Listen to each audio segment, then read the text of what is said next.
Renee, welcome to the show. Thank you, Justin. I'm so happy to be here. Yeah, a mutual friend of ours, Jonathan George, which he's one of my favorite human beings. You know those people that like obviously look, he lives on the West Coast, we're on the East Coast, and so you don't talk to him all the time. But then every time you talk to him, you're just like, we need more of this in our lives, right? Just more Yes. connection and more conversation. And so when he said, "Hey, can I introduce you to somebody?" I'm like, absolutely. Anybody you say is cool, I'm willing to have a conversation with them. And when I looked into your story and all the cool things you've done, I was like, absolutely. So why don't we take a second, Renee, and have you introduce yourself to my audience? Just who are you now? And then we'll break down how you got there. Yes. I'm so honored to be here, Justin. For those of you who are listening, hello. I'm Renee Marino, and I am a communication coach, TEDx speaker, and best-selling author of the book, Becoming a Master Communicator. And my mission is to help people understand that everything starts with communication. And when we learn to master this skill, we become limitless. I got here in such an incredible way. I was formerly a professional actress on Broadway and film and TV for decades. And it's interesting because a lot of people are like, okay, wait, but like, what's the connection there? And I'm like, what's the connection, right? As a professional actor, it's all about connection, connecting with the audience through your story. I know my entrepreneurs out there, you get that, right? We connect through our storytelling. And that's what I do now is I really teach the communication of connection. Yeah, let's talk a little bit about that. Why do you have such a passion for communication? Like, why do you feel like it's such a catalyst for so much for individuals? I believe it's like breathing. We don't often think about how we're breathing until we can't breathe and we're having an anxiety attack or a panic attack. And all of a sudden it's like, oh my gosh, I can't catch my breath. From my experience, what I've seen is people don't think about their communication until something goes wrong in a relationship, either personal or professional. It's like, oh, there's some resistance. What's going on? And at first, we often point fingers. Oh, it's that thing. It's that thing. But we don't flip that mirror and say, wait, could it be something I'm doing or saying or not saying? And honestly, Justin, in my own life, the highest of highs and the lowest of lows have all been tied to communication. And I'm just obsessed with it because I know in my heart, this is something that once people's eyes are opened up to it, to the fact that communication is our foundation, everything is going to shift for people. And that's what has happened in my life. And that's what I'm helping to do now. So I want to create a communication movement. So like the Growth Now movement, communication movement will be like, I we'll be love it. touring together. Yeah, right. No, I love it. I love it. And it is so important. And you said a couple things like, the things you're not communicating or the things you're not talking about. And I think that's such a big piece, right? People think like, oh, I'm just going to ignore that or I'm going to sweep it under the rug. And then hopefully it's going to go away, right? If I don't shine a light on it, then it won't be in my life. But the reality is non-communication is as powerful as the correct way to communicate. Talk a little bit about that and how you've kind of realized maybe in your life or other people's lives that you've worked with, like how that affects them internally, externally, and then how can they start to open up and communicate more with whether it's their spouses, with their friends, their business partners, whatever. Communication does not mean confrontation. I'm going to say that again so we could all really let that sink in. Communication does not mean confrontation. And by believing they are one and the same, we are denying ourselves wonderful opportunities for connection. And the reason I say this, I write that in my book. That's a big section because what I have witnessed is that so many of us hold ourselves back from what our gut intuition is telling us we need to say, or we need to address, or we need to ask about. Because in our minds, we tie speaking up to being aggressive or speaking up, uh, you know, stepping outside of our lane and where we should be. And this is such a danger zone because speaking up is not only our right, but it's our duty. And too often we think that, oh, if I say that thing, I'm going to rock the boat, or that person's going to think this and that. And we waste so much time in mental rumination, Justin, that what happens is I see three things. We waste energy, and we all know what that feels like when you're like sitting by yourself for an hour and you're like, but if I say this to him and then he says this, and then, oh my gosh, and then what if I don't get that job promotion? And then I should have said this. We waste energy. Number two, we miss out on opportunities. And that is in the business space, in our personal space. That thing that we wanted just passes us by because we didn't take what I call the imperfect action and speak up about it. And number three, the one thing that we can never get back is time. And we waste so much time by doubting ourselves, by getting in our own heads that I'm not good enough, but I'm going to speak up. I'm going to be on Justin's podcast. Like, who am I? Or whatever the case may be, right? We all experience this. So yeah, communication does not mean confrontation, and starting to understand that speaking up is a gift, and it's not just a gift for us, it's a gift for others. Yeah, no, I love that. And just asking is such a big key to so much in our lives. People ask me all the time, how do you get these big names on your show? And I started getting bigger names on my podcast pretty early on. And I was like, I just ask. Yes. Right. Like there's no, like, what's the worst they can do? Say no, ignore me, like whatever, you know what I mean? And so people all the time, especially in podcasting, they think, well, once my show gets to a certain point, then I'll ask. But the reality is, if you can't confront whatever's actually happening in you, that you feel like you're not worthy to have that person on your show, or not worthy to be on somebody's show, right? Then you're never going to get there. You're never going to feel like it's enough, right? And we actually talked a little bit about that before we hit record, about like, well, yeah, you know, my show does well, but I'm not Rogan, right? And so this idea of like being enough. So what are some skill sets that people can start to take into their relationships and into their communication processes to make them better at it, right? Because I think there is an internal dialogue there too. Oh, yes, Justin. Step one for any great communication, and what I call being able to become a master communicator, is that communication within yourself. Like, forget about anybody else. Forget about how you're connecting with another person. You must first connect within. And I like to say, when you wake up in the morning, really simple practice. And that's what I'm all about, like simple tools and practices that we can implement in our lives today, right? We don't have to wait 6 months, a year.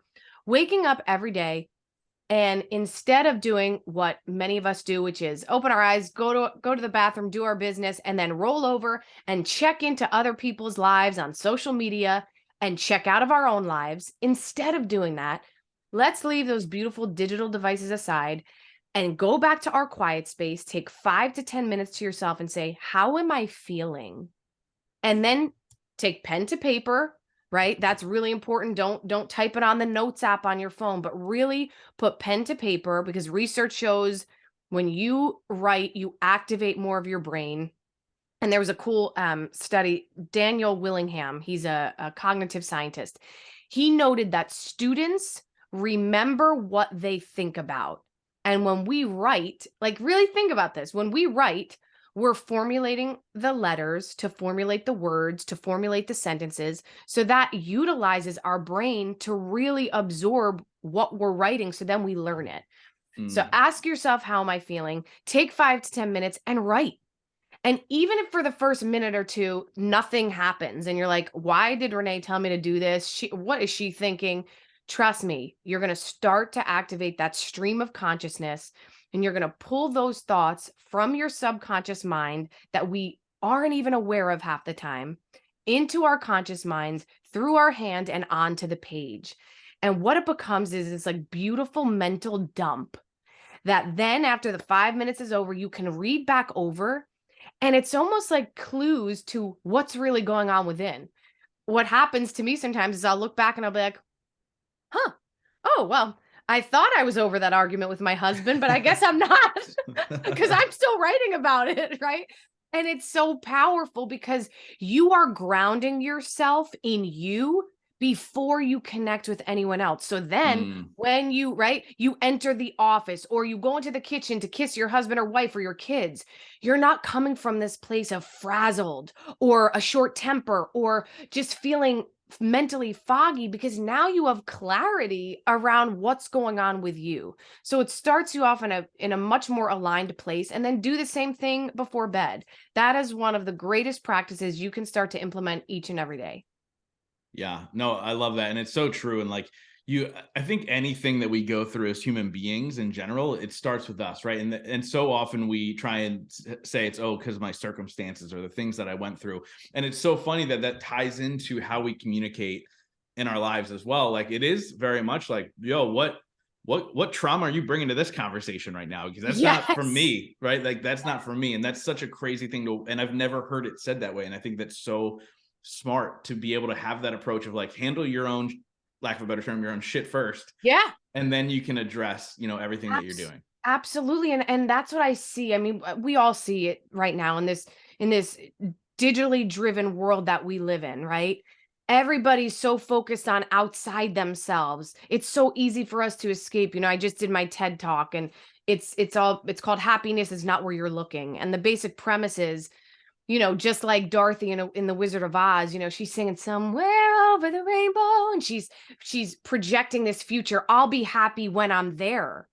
We all do Mm, this every day. I'll be happy when I have that thing that that person on Instagram has. I'll be happy when, and we're so focused on exterior that we ignore ourselves. And then we wonder why we're not happy, right? It's like, well, because you haven't handled your own, as you said, your own shit first, and dealt with that maybe issue that you've been dealing with for years, or that insecurity, because we all have them, right? And when we don't stare them in the face, they start to run the show. So yes, handle your stuff first, because what happens is, and Justin, this is my favorite part, and this is maybe a part of my story that I'll share, but we forget that we have this quiet voice within. I call it the quiet voice of your soul.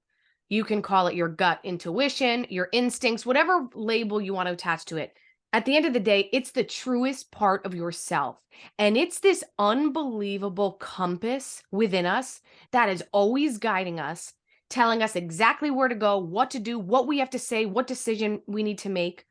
But we don't tune in, tap into that, because what happens is we have that other loud voice.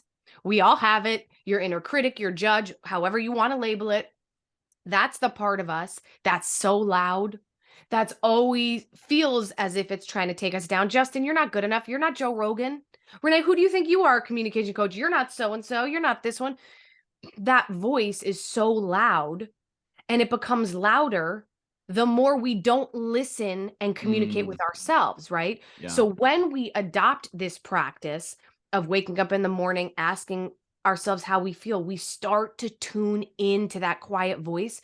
And all of a sudden, it's like magic. It's like the right thing to say, how to outreach to that person, because you're operating now from a more genuine place within yourself.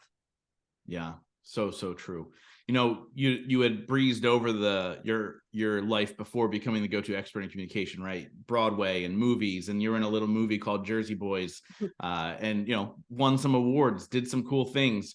And when I think about everything you're talking about now, I think there's so much of that within that industry of acting and performing, of being able to communicate, find yourself in the right place to get those roles and get those opportunities.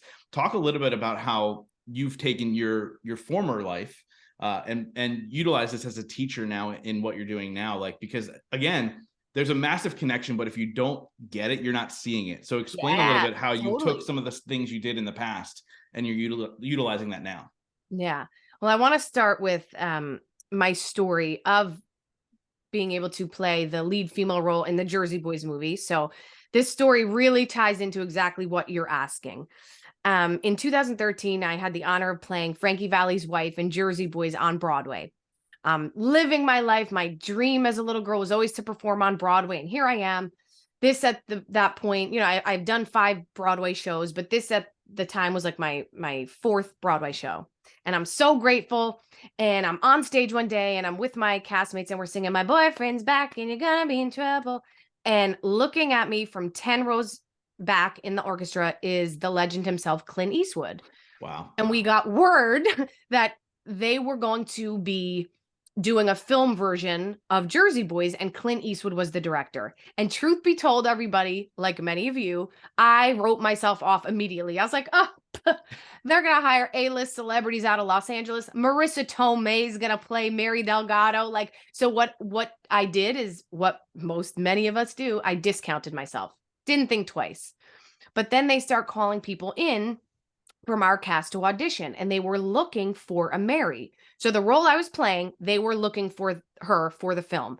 And at Wow. this point, I'm thinking, well, I'd never done TV or film before ever. I always just did musical theater. But I thought to myself, this would be cool. I mean, even if I'm a face in a crowd scene, it would be so cool to be a part of a movie. So even though my agent and I tried and tried to get me an appointment to audition for Mary, my agent calls me one day and she says, Renee, I'm so sorry, but for some reason, they won't see you for the role of Mary, but they'll give you an appointment for one of the smaller roles, one of the angels who sings my boyfriend's back. And Justin, I remember hanging up the phone,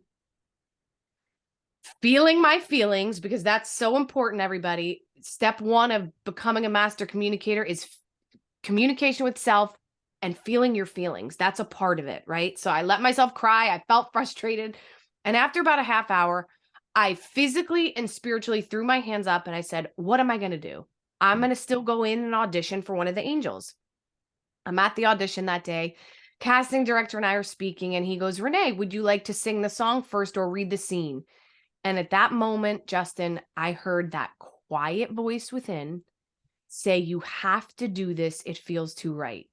And before I was even consciously aware, I look him in the eyes and I said, you know, Jeff, I was really hoping to come in and read for the role of Mary Delgado. And Wow. and he looks at me and he goes, I was just thinking the same thing. And I'm like, awesome, great. Okay, so I do the audition that day, feel complete gratitude because all I wanted was the chance, right? Like I shared with you before, I just wanted to create that opportunity for myself by speaking up. Go back to 8 shows a week. 2 weeks later, my agent calls me and she says, you're Mary Delgado in the movie Clint Eastwood Loves You. And I'm like, Wow. most surreal moment ever. Cut to the first day going to film. Now, again, I remind you, picture never being on a film set, TV set, never did this before in my life. And now I'm starting at the top, like the big dogs, like Clint Eastwood, right? I'm on the Warner Brothers lot. I'm getting driven to my first, to film my first scene, and the butterflies are just flying around in my stomach. And again, that quiet voice comes in and she said, Renee, you know what you're doing. Clint Eastwood hired you. Trust in your talent and leap. And I walk in there and everybody's like, welcome, Renee. And it was this beautiful moment. And then up to my right side walks the man himself, Clint. And he goes, you know, I went around to all the different casts, but nobody was in your class. And then you came in and put yourself on tape, and it was the icing on the cake. And Justin, I'm like trying to hold back tears. My makeup just got done. I'm like, this isn't happening. This is crazy. Okay, so that first day of filming and every day that followed, I would sit and eat lunch with Mr. Clint Eastwood, and I would ask him everything I possibly could. Clint, what was that camera shot that you said? What does that mean? Clint, when did you start acting? Clint, where did you grow up? What was your family like? Blah, blah, blah, blah. Anything I could ask him, because I knew this was such a beautiful opportunity for me and I wanted to absorb every second of it. Month into the film, I'm eating lunch once again because Justin, eating is what I love most. And I'm eating. And even Clint one day was like, wow, kid, you got some appetite. I'm like, I know, I love eating. That's great. So it's the producer of the film, Clint, and myself. And they start talking about how Clint knew he wanted me for the role when he saw me on Broadway. Imagine my surprise. I put my fork down and I said, do you guys want to hear a funny story? I actually never got an appointment to audition. The only reason I got to read those scenes is because I opened up my big mouth in the room and asked. And the two of them look at each other and they said, what do you mean? We requested you. We said we want the girl from the Broadway show to come into this audition. Well, I found out that day that there was a middle person casting associate juggling a few films at once and just dropped the ball. Wow. And I share this with you to remind you of the power of communication and speaking up. Because if I did not speak up in the room that day, I could have missed my once in a lifetime opportunity. I could have been sitting in the movie theater watching Jersey Boys instead of on the screen in Jersey Boys, and walking about my life never knowing that Clint was waiting for me to walk through the door that entire time. That's crazy. And that connection, right? Like you asked, how do I go from being an actor to that? It's incredible the experiences we have in life, and we think that they're for one reason. Like most people, when they first hear I did the movie, they're like, oh, that's great. So this is like the story of how you got your big break. I'm like, no, no, no. It's so much more than that. It became this beautiful bridge between being a professional actress and, yes, getting this unbelievable opportunity, but getting it only through powerful communication. So it just was like this. It's so special to me because I'm like, Dear God, I had the blessing of having this once in a lifetime opportunity, but it's for so much more than you think at first listen. Yeah. Wow. What a powerful story. Just the idea of speaking up and asking for what you want in such a clear and concise way. And again, what they could have said no. Like, who Yes. cares? Like, that's not the end. Might as well. And like, that's mind blowing that it came back around. They're like, we requested you. And then if you just wow, powerful stuff, really, Yeah. really powerful stuff. And, And Justin, you know, you just said it. You just said it. And I want to reiterate this because I think this is the point that everyone needs to really understand. Number one, if you don't ask, the answer will always be no. And in my situation, let's use my example. Even if I spoke up the way I did and he said to me, I'm sorry, Renee, I don't think that's going to work out. Would that have sucked? Absolutely. Would I have felt sad? Absolutely. But would I still have felt good that I did everything that I could in my power? Then it's just not meant to be. But when you speak up, you open the door to opportunity. And I really want to help people to understand, like, it's all there for you. And even if the answer is no, you just end up back where you were, which is great. yeah, wow. That's so amazing. So when you were working on this, there's stories of Clint Eastwood and his style of directing. That, and I don't know if it's different in a musical versus other types of films, but they talk about he does one take. And he doesn't necessarily give feedback, and he just moves on to the next thing. He's like, got it, or whatever he says, right? I'm not going to try and impersonate Clint Eastwood like everybody does. But like, from that standpoint, is that how it was with the musical as well? Like one take, you move on, you're like, hold on, I think I can do it better. But now obviously, hold on, you're used to one take. Like when you're on Broadway and you got one shot at this, right? So Yeah. what was your thought process behind the directorial style of Clint Eastwood? First and foremost, Clint Eastwood is the most genuine, down-to-earth human being that I've ever met. He and I mean, became great friends. He's been like a mentor to me. He's literally on the cover of my book with me. I He put love his it. endorsement on the cover of my book, like just an upstanding human being. And I have to highlight that because for me, I value nothing more in life than truly genuine people. Like if I rolled up to the first day of filming and he was this egomaniac, like I wouldn't have had the experience I did, but I wouldn't have been impressed. And he is the cream of the crop. So yes, that is all true. One take, and what he'll often do sometimes is he'll even film the rehearsal take. So, before you do a scene, like we'll be doing the lines back and forth. Sometimes he'll film that. And I have to tell you this great story because you'll love this. We're filming our big breakup scene. So if you saw the Jersey Boys movie, Frankie and I break up and I'm just furious. And he comes home from, being on tour for however long, and I'm a little drunk and we're fighting, or we're walking up the stairs and I'm yelling. We film the scene. We do the first take, and then Clint goes, all right, now I want you to really give it to him. So I'm like, okay. So I get in character and we start the scene again. And I'm like, you show up for a couple of days and you think that makes you a father. And all of a sudden I just start screaming. Like, I'm like, because I forget all my lines. Like they just poop out my brain. A few seconds later, I pick it right back up, finish the scene. He yells cut and he goes, that was it. And I go, Clint, I forgot all my lines. And he goes, I don't care. That was real and that was raw and that's good. When I was filming with Meryl, and in my head, I'm like, oh my God, he's talking to me about Meryl Streep. He's like, when I was filming with Meryl, she used to do 1,000,000 takes of her scenes until they were perfect. Until I filmed one of her rehearsal takes and she saw how real it was, she never filmed tons of takes anymore.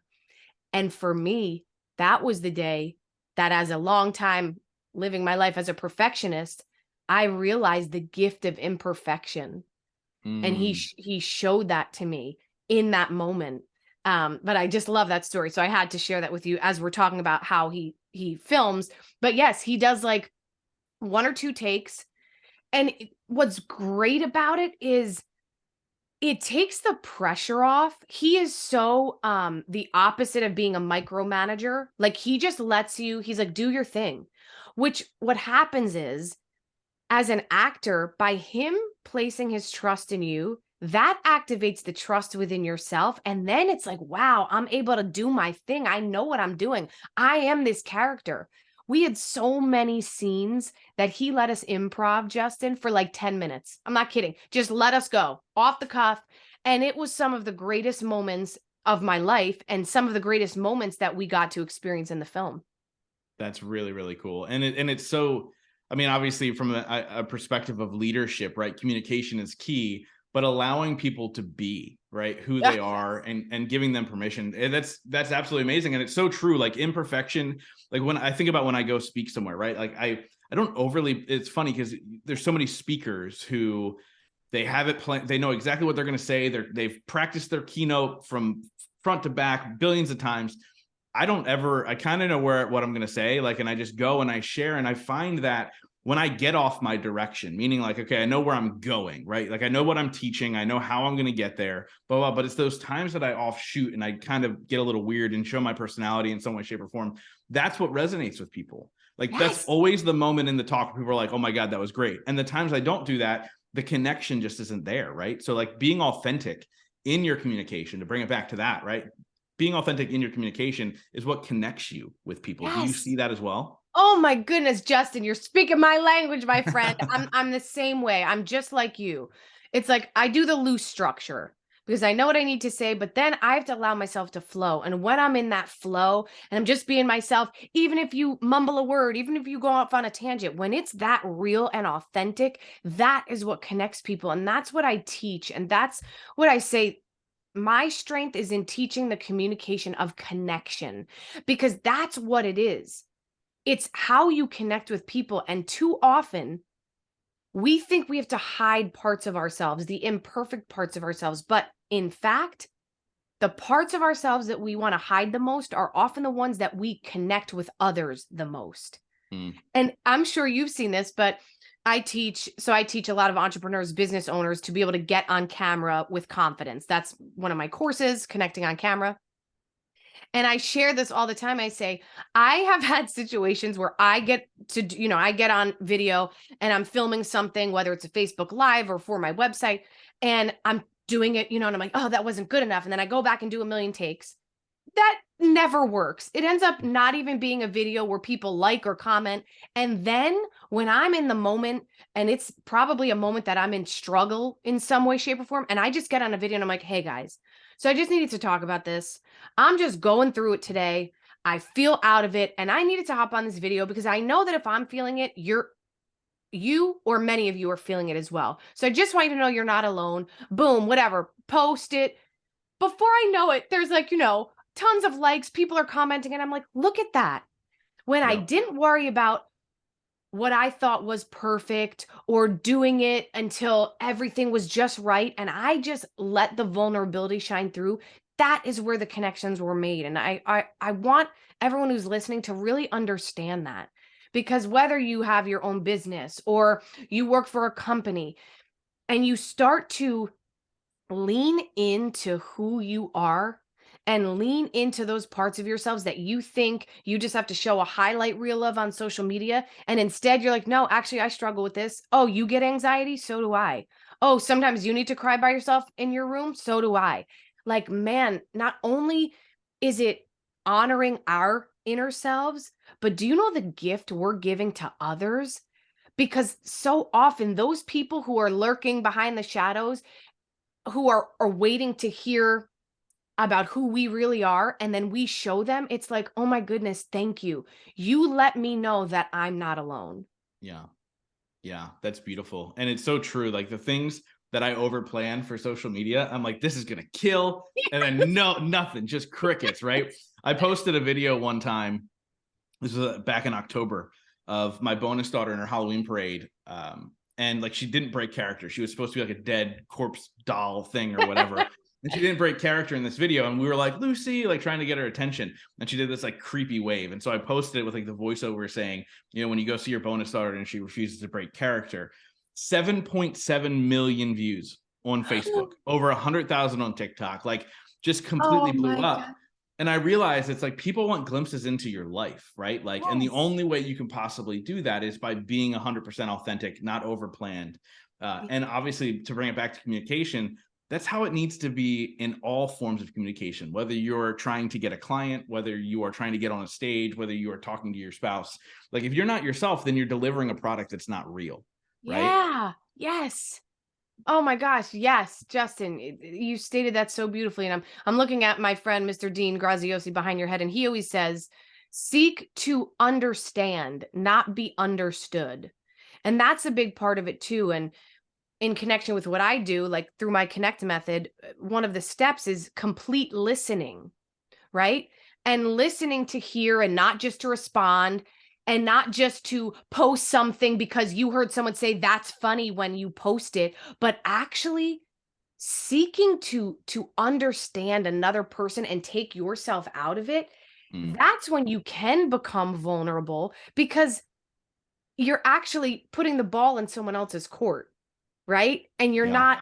you're not trying to put anything on or put this show on or do things the way people think it needs to be done. No, you're just like, I'm just being myself, man. But I want to hear about you. Tell me, like, Justin, where are you from? What do you like to do? Why did you start your podcast? When we learn to communicate in that way and be complete listeners, I cannot tell you how the connections you make will be so much more authentic. People will not want to just work with you. They're going to want to be around you because we're all human beings. We want to be heard. We want to be seen, right? And too often, I mean, let's face it, turn on the news any time of day, any channel, you'll see a whole lot of people talking over each other, talking at each other, but never talking with each other. And this is Mm, why we're living in a world of a lot of inauthenticity, right? A lot of, oh, this is how the influencers do it. That's what I'm going to do. Oh, this is what's in now. Like no, who are you? Right? Be you. And that's the greatest gift you can give to yourself and to the world. yeah. It's so true. Like people ask me all the time, like, how do you become friends with these people? Like, because I literally have the coolest friends in the world. Like, it's just the reality.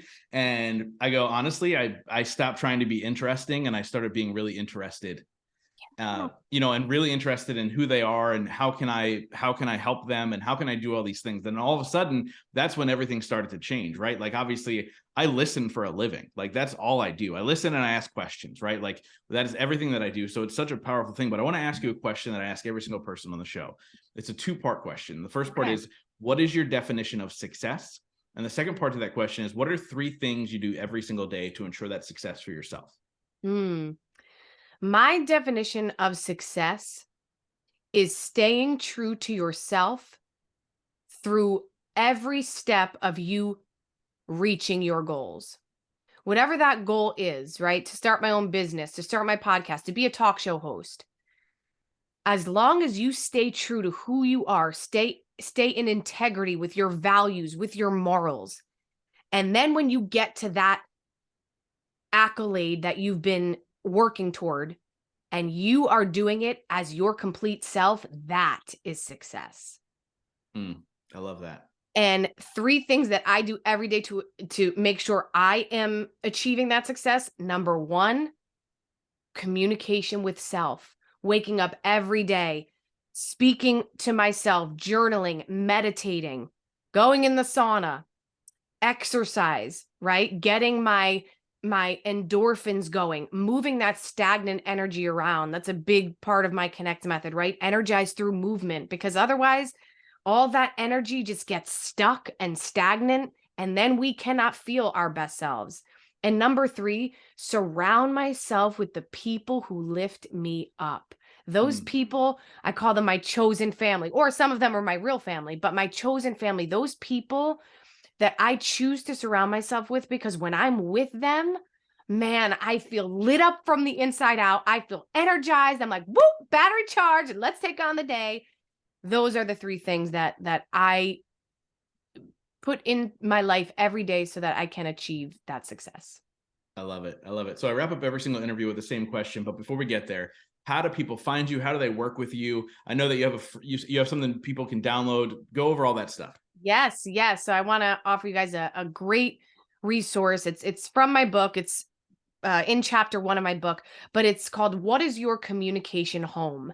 And this is a really, really vital piece of your puzzle to understand. And it's what your most natural way of communicating is, right? Some of us tend to avoid. Some of us are all about that direct verbal interaction. Some of us connect, but there's a lack of emotion, right? We just speak factually. And this resource helps you to understand, like, what is my communication home, right? What's my most comfortable, most natural way of communicating? Because what that does is give you really powerful self-awareness around why maybe things have gone awry in your personal relationship, or why you are all about texting someone, but you'll never pick up the phone to talk to them. And by understanding this, it gives you a really great starting point with which now to develop the other styles of communication to help you be a more well-rounded communicator. So yeah, just you put in your name and email, and then you'll receive that free resource. But please reach out to me on my website, reneemarino.com.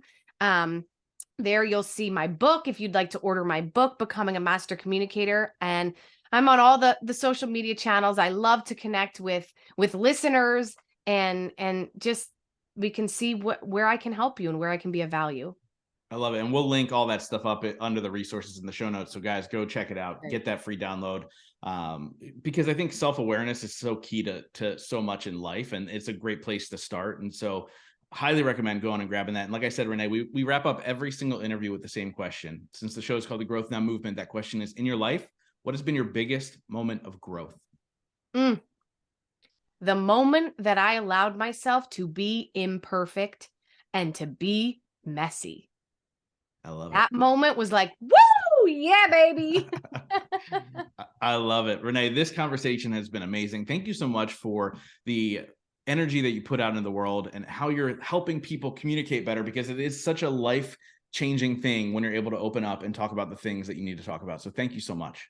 Thank you so much. It was such a gift to connect with you today.